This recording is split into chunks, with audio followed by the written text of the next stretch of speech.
Thank you, Madam Deputy Speaker.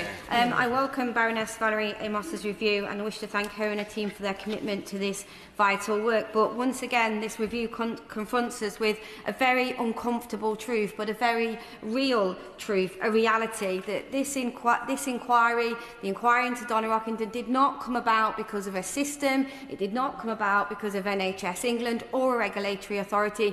It came about because families have to keep on speaking up and over again what is one of the most horrific and traumatic things ever to happen. All whilst there was a culture within of mutual protection and a code of silence, where some staff have shielded each other from consequences.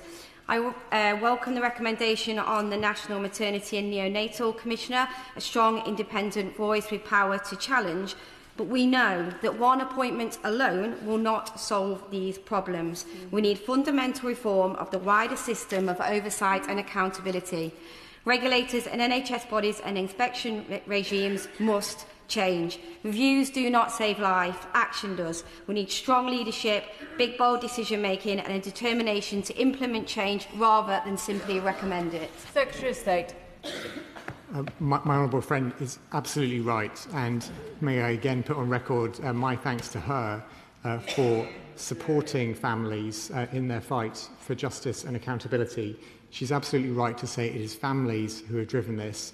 It's families who have had a determination and a persistence, a stamina, which is quite hard to imagine when people are dealing with such unimaginable pain that lasts their whole life. But that is what families have done, and that is why I feel it is our responsibility to make sure they don't have to drive that alone, that we as MPs, as government ministers, as Secretary of State for Health, support families in that drive for accountability, for justice and for change. My honourable friend is absolutely right as well. This must be about a fundamental reform, and that must include all parts of the system, including the regulators who far too often have let women down.